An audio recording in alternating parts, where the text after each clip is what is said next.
Kekalahan Indonesia 6-0 melawan Jepang. Apa dampaknya untuk peringkat FIFA Garuda? Mungkin kalian sedih, tetapi kita tetap support dan nggak boleh menghujat.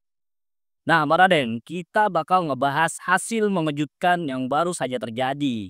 Ya, Indonesia harus kalah 6-0 dari Jepang dalam pertandingan terakhir di kualifikasi Piala Dunia di kandang Jepang, Raden.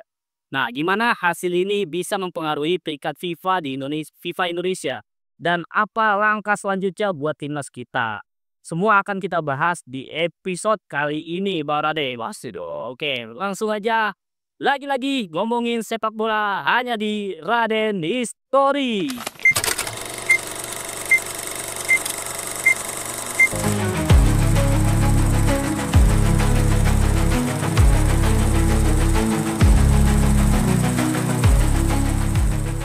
Buat kalian yang gak sempat nonton, Indonesia memang menghadapi Jepang dalam pertandingan yang cukup terakhir. Hasilnya tentu mengecewakan. Indonesia kalah telak 6-0, tapi ada beberapa hal yang perlu kita soroti di balik skor besar ini. Satu sisi Jepang tampil luar biasa, sementara di sisi lain Indonesia kebobolan di beberapa momen yang cukup fatal. Oke, Baraden, kita pertanyaan di awal nih, Baraden. Ya, tadi ngomongin peringkat FIFA. Gimana nih sumbangsi besar pertandingan dengan dibandingnya 6-0 lawan Jepang? Ranking FIFA Indonesia mempengaruhi nggak di kira-kira Baraden? Kalau kita bicara di Jepang dulu nih ya, Jepang Indonesia. Ya, kalau di Jepang Indonesia kita mengalami penurunan Bill sekitar 2 poin ya. Tapi berbeda konteks ketika kita kemarin menang melawan tim dari China, di mana kita peringkat 123 memenangkan pertandingan yang cukup intens di peringkat 90-an kalau nggak salah Cina, itu akan mendapatkan poin yang lumayan besar ya. Indonesia bahkan berpeluang Indonesia ke peringkat 117. Nanti tinggal pengurangan dari poin dari Jepang. Jadi misalkan kita dapat 11 poin nih, misalkan ya. 11 poin nanti dikurang 2 jadi 8 poin. Nah, hitungannya kita tetap surplus 8 poin. Jadi tetap naik peringkat FIFA kita. Nah, dapat kabar juga katanya Zimbabwe sekarang diturun ke ranking FIFA-nya. Adanya otomatis ranking FIFA kita ikut naik gara-gara Naik. pengen turun. Itu gimana benar deh? Itu benar sekali ya. Karena kita juga potensi FIFA itu kan cuman bukan berdasarkan dari pertandingan kita saja. Karena kita harus melihat pertandingan-pertandingan di atas negara kita. Kalau kita bicarakan Zimbabwe mengalami kekalahan, nah ada potensi kita tuh menggeser Zimbabwe kalau kita menang besar. Oke. Nah, lanjut nih Raden. Nah, menurut Pak Raden, apa yang sebenarnya jadi penyebab kekalahan telak ini nih Raden? Apakah kesalahan individu ataukah lebih ke strategi tim yang kurang pas? Ya kalau kita bicara kekalahan, banyak banget yang harus kita sorotin Bil ya kalau kesalahan. Tapi overall sebenarnya pertandingan ini kan, sudah tidak menentukan bagi Indonesia. Nah kalau kita bicarakan jalannya pertandingan memang, Jepang sangat superior. Walaupun dengan 2 pemain seniornya saja, dengan Endo dengan Kubo itu bisa mengacak-acak Indonesia. Berarti menandakan bahwa kualitas Jepang itu tidak, apa ya, jangan dibanding-bandingkan walaupun dengan pelapis keduanya Bil. Nah, secara pertandingan tadi memang kita ada sedikit ya, dari awal udah mulai defend terus. Karena memang Jepang sebagai tuan rumah dan didukung dengan masyarakat yang luar biasa, walaupun ada beberapa supporter Indonesia, Jepang tetaplah Jepang, mengadakan permainan yang cepat, mengadakan permainan yang memang benar-benar kolektivitas. Dengan di mana Kubo yang menjadi aktor lagi-lagi dengan yang sedikit adanya miskoordinasi di pertahanan kita. Ya tahu nih, gol pertama kalau bicarakan postur tubuh, timnas Indonesia di belakang tubuhnya tinggi-tinggi semua ya. Ses, Emil sebagai penjaga gawang dan Mesigel apalagi juga tinggi ya, Jason Abdar. Tapi kenapa kecolongan? Berarti memang ada menandakan bahwa sedikit masalah di bagian pertahanan kita. Dan kalau gua melihat pertandingan ini bukan dari, kesalahan semuanya bukan ya. Tapi gua melihat ini adalah bentuk kejeniusan seorang, pelatih atau asisten pelatih. Karena dia sudah lolos ke round 4, maka dia memberikan kesempatan pada pemain-pemain yang di bangku cadangan yang jarang dapat kesempatan bermain. Untuk apa sih sebenarnya? Untuk bisa mencari skor terbaik di round 4 nanti yang patah benar-benar dari tempat Indonesia. Kalau kita masih menginginkan namanya lolos ke putaran final Piala Dunia, mau nggak mau ya round 4 harga mati. Round 4 harga mati. Iya, kita memaksimalkan di situ. Jadi gua rasa ini ke Juni sampai Teko Effort untuk, apa ya walaupun hasilnya tidak pakai lah basic sebuah tim inti nanti di round 4. Oke, nah di babak pertama Indonesia sebenarnya tampil cukup sulit Bora deh. Namun saya kan nih, di menit 25 kenapa bisa ada perubahan dramatis nih, akhirnya bisa kebobolan hingga 2 gol Baraden? Ya apa nih kira-kira? Lagi-lagi mungkin ya gue sih, apa ya, 25 menit awal memang kita sudah 2-0 ya, tapi setelah Kevin Dix juga mengalami cedera, terus juga, penampilan pengganti Yakob juga belum terlalu mumpuni dan sektor pertahanan kita tidak ada chemistry yang, sangat baik, bahkan kita kehilangan bola di sepertiga lapangan kita, Bil. Kita menghalau serangan dari Jepang, tapi halauan bola itu tetap mengarah ke ban Jepang, itu yang membuat kita kesulitan. Dan satu lagi yang membuat kita sangat kesulitan di lini pertahanan kita berani memegang bola tapi high pressing yang sangat tinggi untuk Jepang, bahkan dia mempressing dengan 90 menit full ya, dengan pemain-pemain Jepang, ketika pemain Indonesia pertahanan memegang bola, langsung ada orang yang menutup geraknya, supaya tidak leluasa pemain-pemain kita. Nah, pemain kita pun juga kesulitan untuk memberikan di sektor tengah, karena sektor tengah ya sudah ada juga pemain yang membuat high pressing, menjaga pemain tengah kita supaya dapat bola. Itu yang membuat, kita mengalami kekalahan di laga ini ya, salah satunya. Oke, nah pemain-pemain seperti Emil dan Justin Hapner sebenarnya tampil oke Baraden. Tapi ya mungkin tadi Manarin bilang, nah kenapa pertahanan kita bisa jebol begitu banyak. Salah satunya tadi dengan cederanya Kevin Dix gitu kan. Dengan mungkin juga terjadi kayak, Yance Saduri bukan ditempatkan di posisi Siap, sama. di timnya Baraden. Oke, tentu Jepang tampil agresif dengan serangan cepat.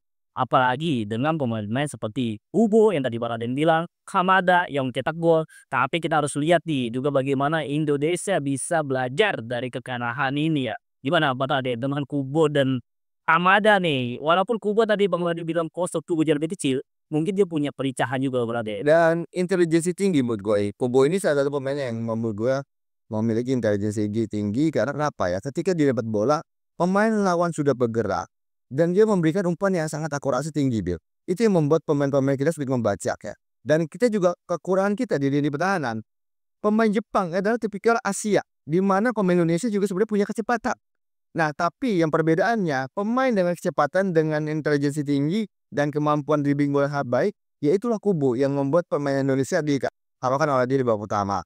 Nah, kalau kita bicarakan, pembelajaran, ya jelas Bil, ini menjadi pembelajaran untuk Indonesia menghadapi tim-tim besar. Karena gua rasa dengan 2 kekalahan yang sangat besar melawan tim-tim kuat di Asia sebagai pelatih Patrick Kluivert harus benar-benar siap di round 4 tadi. Kita belum tahu siapa nanti lawan kita di round 4, tapi setidaknya kita sudah harus siap. Apapun yang terjadi nanti lawan kita sudah harus siap melawan tim besar. Karena kita udah bicaranya konteksnya bukan Asia lagi, tapi dunia. Kita gagal di round 4, kalau kita jadi runner up, kita masih berujung ke playoff round 5, di mana kita menghadapi wakil-wakil yang notabene dari dunia lain. Nah, itu yang harus disiapkan. Jadi benar-benar menyiapkan namanya, jangka panjang. Jadi jangan cuman, kita melihat pertandingan bahwa kita kalah telak nih lawan Jepang, terus kita malu-maluin banget sih kalau Jepang. Jangan seperti itu melihatnya konteksnya. Kita harus melihat konteksnya ke depan dan melihat pemain-pemain juga yang kenapa sih pemain ini tidak dimainkan itu loh. Karena ada alasan gitu loh, Bil. Oke. Nah, sekarang setelah kita bahas sedikit tentang pertandingan, kita bakal melihat lebih dalam lagi dampaknya di tingkat FIFA. Karena hasil seperti ini pasti ada pengaruhnya Baraden. Nah, buat kalian yang belum tahu, peringkat FIFA itu ditentukan oleh hasil-hasil pertandingan internasional. Dan kekalahan besar tentunya punya dampak. Sebelum pertandingan ini, Indonesia berada di peringkat 123. Kekalahan 6-0 bisa sangat mempengaruhi perhitungan poin FIFA yang dihitung berdasarkan kemenangan, hasil imbang, dan margin skor. Margin skor apa sih maksudnya sebenarnya? Ya itu gol pertandingan, Bil. Jadi kalau kekalahan telak itu ada poin yang ditambahkan untuk misalkan kayak tadi kita bicarakan 2 poin nih, entar 2 poin koma berapa. Nah, itu yang ditambahkan margin goal. Nah, kekalahan ini berpotensi menurunkan posisi Indonesia di ranking FIFA, apalagi margin gol yang sangat besar. Jadi, menurut Bang Raden nih, beberapa signifikan dampak kekalahan ini terhadap posisi Indonesia. Sebenarnya kita masih track on positif ya, di mana kita punya target selama kepemimpinan Pak Erick Thohir yaitu dengan 100 besar dan saat ini kita posisi 123, walaupun dampaknya nggak secara signifikan oleh Jepang, tapi kita mengalami kenaikan. Itu adalah sesuai dengan target ya PSSI, pelan-pelan berproses dan target itu tercapai sebenarnya walaupun saat ini masih 117. Nah, kita kan masih ada partai-partai lain di bulan Oktober menghadapi tim-tim yang notabene dari juga Piala Dunia ini kualifikasi. Nah itu kita akan ada dampak nanti positif lagi bisa kasus besar Bil. Kalau yang tadi pembahasan antara Cina dengan Jepang kita sudah bahas di awal. Nah tapi dampaknya nanti ketika kita menghadapi di round 4 ini, perhitungannya sama dengan tinggi poinnya Bil. Bisa mendapatkan 4 hitungan segmen turnamennya 4 poin. Jadi bisa lebih tinggi dibandingkan untuk Piala AFF atau mungkin pertandingan persahabatan. Nah, ini akan mempengaruhi ranking kita kalau kita bisa menangkan semua pertandingan di round 4, mungkin kita bisa mencapai target ke 100 besar. Oke, Bang Aryan berarti, optimis nih untuk bahkan lebih naik peringkat kita nanti untuk selanjutnya pertandingan-pertandingan di lebih ke depannya Bang Aryan. Oke, selain hasil pertandingan dan faktor-faktor apa saja nih yang mempengaruhi peringkat FIFA selain kemenangan dan kekalahan, misalnya kekuatan lawan, itu apakah salah satu faktornya Bang Aryan? Salah satunya kekuatan lawan berarti itu menandakan bahwa untuk kekuatan lawan di atas kita. Nah, kalau kita bicarakan ranking, makanya gue baru tadi, kita bicarakan ranking Jepang 15 ranking di FIFA. Sedangkan kita 123. Nah, Habis 100. perbedaannya hampir 100 kan. Nah, jadi jaraknya kalau kita kalah itu tidak terlalu signifikan. Kecuali Indonesia berhadapan dengan misalkan Malaysia yang di bawah kita nih peringkatnya. Nah, kalau kita Indonesia kalah lawan Malaysia, maka kita akan jompang jauh turunnya, Bil. Jadi itu tingkat kekuatan dari ranking FIFA-nya, bukan berarti dalam segi peringkat kekuatan dari segi permainan, bukan. Tapi dari ranking FIFA-nya. Jadi melihat situasional kalau kita menghadapi tim lemah dan kita kalah, maka akan turun drastis. Tapi kalau kita menghadapi tim kuat dan kita rankingnya berada di kalah, itu gak terlalu signifikan. Mungkin karena alasan kemarin pertandingan melawan Cina kita mengalami kemenangan Bang Raden, alhasil peringkat kita jauh melesat karena ranking Cina ini jauh lebih tinggi di atas kita. Oke. Penting juga nih untuk diingat bahwa meski kita kalah, pertandingan ini memberikan pengalaman yang sangat berharga untuk timnas Indonesia. Tapi ya, hasil seperti ini tentunya akan mempengaruhi persepsi dunia internasional tentang kemampuan kita. Nah, kabarnya kira-kira gimana nih? Sudut pandang para media kan otomatis ya kabarnya banyak media-media luar juga yang menyoroti wah timnas kita mengunggulkan juga lah ibaratnya. Nah, dengan kekalahan terakhir ini gimana nih hasilnya kira-kira? Ya, dengan hal ini pasti akan menjadi luar biasa meme-nya. Tapi pada dasarnya Bil, memang kalau mood gue terlalu berekspektasi tinggi ya. Kecuali memang kalau kita bicarakan pemain-pemain berkualitas yang notabene eh udah beratnya itu sekelas dengan Haaland, sekelas dengan pemain-pemain Rodri. Ini kan notabene kita pemain yang levelnya memang kalau di dalam segi ranking itu masih mungkin A ke bawah gitu loh. Jadi bukannya untuk MS yang super banget gitu kan. Jadi gua rasa harus ada apa ya, pola pikir dari masyarakat ataupun pemain-pemain media luar juga yang jangan terus berekspektasi terlalu tinggi. Karena kita ini juga tim yang baru bentuk dan masih dalam proses pengembangan dan terutama untuk netizen Indonesia. Nggak apa-apa gue di di sini tapi setidaknya gue memberikan masukan kepada kalian bahwa jangan sampai nih kita terlalu menghujat pemain-pemain. Jangan sampai kita terlalu menghujat pelatih juga. Karena pada dasarnya kita itu bukan seorang pelatih dan kita bukan seorang pemain timnas Indonesia. Dan kita juga belum tentu bisa masuk ke timnas Indonesia. Karena apa? Pemain yang bisa masuk ke timnas Indonesia itu pada dasarnya seleksi ketat. Jadi gua harap banget please lebih baik kalian lebih baik nih ya. Support terus dukung timnas Indonesia dengan cara yang sehat menurut gua. Nah, gak cuma sekedar analisis kekalahan dan ranking, kita juga harus lihat ke depan. Apakah ini tanda timnas perlu pembenahan lebih dalam atau justru menjadi momentum untuk bangkit benar? Gua rasa jadi momentum Bil. Kalau gue selalu berpikir positif ya. Apapun bentuknya kekalahan karena sepak bola itu pasti ada menang kalah seri. Dan kita lihat kualitas lawan. Pertama, kalau kita melihat lawan Jepang dengan kita yakin dengan 100 menangan, itu boleh saja, optimis boleh saja. Tapi kita juga harus melihat secara level statistik di lapangan. Bahwa pada dasarnya Indonesia itu bukan belum sekapasitas lawan Jepang. Ya, masih dasarnya kita memang udah lebih tinggi di Asia. Ya, jadi kita juga harus melihat kekuatan lawan. Dan kalau kita bicarakan bangkit, gue yakin akan bangkit di round 4 nanti. Karena pada dasarnya pasti akan ada perubahan yang disampaikan oleh Patrick Kluivert ketika waktu press conference sebelum melawan Jepang. Nantinya apakah akan ada perubahan dalam situasional pemain atau gimana? Dia bilang kita akan merubah sesuatu yang baru, sistem yang baru. Sistem yang baru itu adalah bentuknya menurut gue pribadi, taktikal yang baru. Karena pada dasarnya seorang pelatih itu mempunyai taktikal sendiri. Cuma dikarenakan Indonesia masih melakukan sistem yang sama di waktu di tangan Sintayong. Jadi ya mereka sudah klop dengan strategi itu. Makanya diterapkan oleh Patrick Kluivert dengan perbaruan upgrade-nya. Tinggal bagaimana nanti Patrick Kluivert saat jeda kompetisi atau jeda video match dia memberikan instruksi lebih banyak tentang sistemnya dia. Nah, kesimpulannya mungkin, yang dibilang Bang Raden, melihat ke depan kita perlu refleksi, timnas Indonesia harus fokus untuk memperbaiki aspek-aspek yang lemah, seperti pertahanan yang rapuh dan minimnya kreativitas di lini tengah.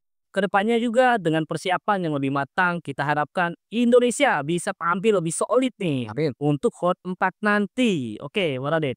Menurut Bang Raden nih, langkah pertama yang harus diambil oleh Patrick Kluivert setelah kekalahan ini, apakah perubahan taktik atau evaluasi ke pemain? Evaluasi, motivasi, dan juga memberikan pemahaman yang baru menurut gua. Karena kalau kita memakai formasi yang sama yang diterapkan di round 3, ini akan berdampak, sudah mulai terbaca oleh lawan-lawan nanti. Jadi gua rasa penting banget untuk Patrick Kluivert dan Alex Pacu merubah racikan ini yang notabene sudah bagus, tinggal diperbanai. Mungkin ya gua rasa dengan jangka panjang nanti ada waktu 2 bulan untuk Indonesia, dan apalagi kan ini belum tentu semuanya bisa balik ya. Maksud gua kalau bisa tambahkan lagi training camp untuk 10 hari atau 20 hari untuk Indonesia bisa meraih, taktikal yang sesuai diinginkan oleh pelatih baru kita. Karena pada dasarnya pelatih baru kita, punya sistem sendiri dan itu harus diterapkan. Dan itu, apa ya namanya, apa bentuknya, jangan sampai kita lebih turun gitu loh dari sistem yang baru. Karena gue udah, ngelihat dengan gestur dia untuk merubah sistem Bil, itu pasti akan ada perubahan taktikal yang dilakukan oleh Patrick Kluivert dan Alex Pastoor. Nggak mungkin seperti ini lagi. Apa perlu ada uji coba lagi, Bang Raden? Itu perlu dilakukan ya untuk Indonesia ya, walaupun bermain di bulan Oktober. Ya kalau misalkan ya musim baru kan sebenarnya belum dimulai ya. Ya kalau kita mau coba uji coba biasa kok sebenarnya bisa, asalkan memang pemain bisa gak, karena kan ini membuat waktu liburnya semakin pendek gitu. Oke. Nah, siapa pemain yang perlu diturunkan lebih sering untuk mengatasi masalah di pertahanan dan serangan? Kira-kira Bang Raden, kira-kira aja nih. Kalau gue rasa tetap, yang sudah benar-benar mempunyai, gue balik lagi ya, gue bukan masalah market value tinggi, bukan masalah pemain itu bintang, bukan masalah ya hal-hal yang lain. Tapi kalau kita, melihat memang secara statistik, 3 bek ini harus digantikan.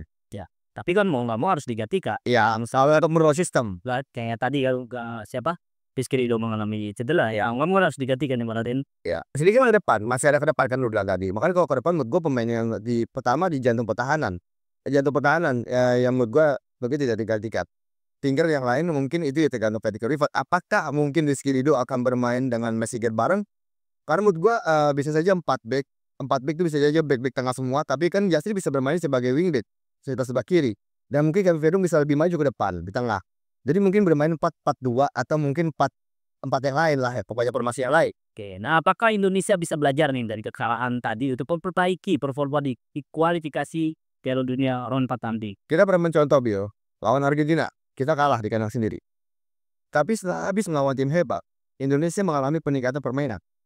Nah, ini yang dilakukan Indonesia sebenarnya. Mengambil ilmu dari kekalahan dan menjadikan bentuk itu refleksi diri untuk lebih baik ke depan. Itu sebenarnya dilakukan Indonesia. Cuma kadang-kadang, beberapa orang mungkin menilai perspektif kekalahan ini adalah hal yang buruk kitanya. Oh, itu ya, kekalahan itu dijadikan untuk pembelajaran intinya. Nah, ini juga kesempatan buat pemain-pemain muda untuk lebih banyak bermain dan mendapatkan pengalaman. Kedepannya kita harus berjuang keras untuk menaikkan peringkat FIFA dan tentunya membuat langkah besar di ajang internasional. Nah, sebelum kita tutup, kita dengar-dengar dulu pendapat dari kalian semua nih. Para pendengar yang selalu mendukung timnas Indonesia dan juga tentunya yang udah stay di Red Raden History. Nah, Bang Raden, satu, apakah kalian setuju dengan cara Patrick Kluivert menangani timnas setelah kekalahan ini? Dan yang kedua, apakah kalian harapkan dari pemain-pemain muda ini, dari pemain-pemain muda Indonesia untuk tampil lebih? Nah, silakan aja tuh berkomentar dari kolom komentar kalian ya. Kira-kira apa ya hal yang kalian pandang oleh Patrick Kluivert dan pemain-pemain muda kita untuk masa depan? Boleh kolom-kolom chat-chat di kolom komentar ya. Komentar aja harapan-harapan yang tadi kita sudah Pasti nanti ada waktu kita akan balas komentar kalian mesinnya. Oke, mungkin itu aja Bang Raden untuk pembahasan kita kali ini. Jangan pada lemes, jangan pada puyeng, jangan pada putus asa. tetap optimis padahal orang udah dikunci dia udah pade ngapain lagi. Betul. Nah, mungkin gitu aja, tetap semangat, dukung terus timnas Indonesia mau kalah, mau menang, mau seri, mau bagaimanapun tetap dukung karena dukungan ya dari kalian, dari siapa lagi, kalau dari kalian siapa lagi, betul. Dan jangan lupa kalian kalau mau pas soda di sini mulai tulisan di kami menerima sponsor, boleh aja hubungi Bang Raden History. Dan yang mau kumpul juga bareng kita, boleh juga hubungi Bang Raden History. Nah, mungkin kita aja Bang Raden jika kami ada salah-salah kata, kami mohon maaf karena kita cuma manusia Bang Raden. Ya. Dan jika kalian suka dengan konten ini, boleh dikasih tombol like ya Bang Raden ya sedikit. Dan jangan lupa yang paling penting di subscribe ya. Oke, mungkin kita aja Bang Raden kita tutup dengan Wassalamualaikum warahmatullahi wabarakatuh.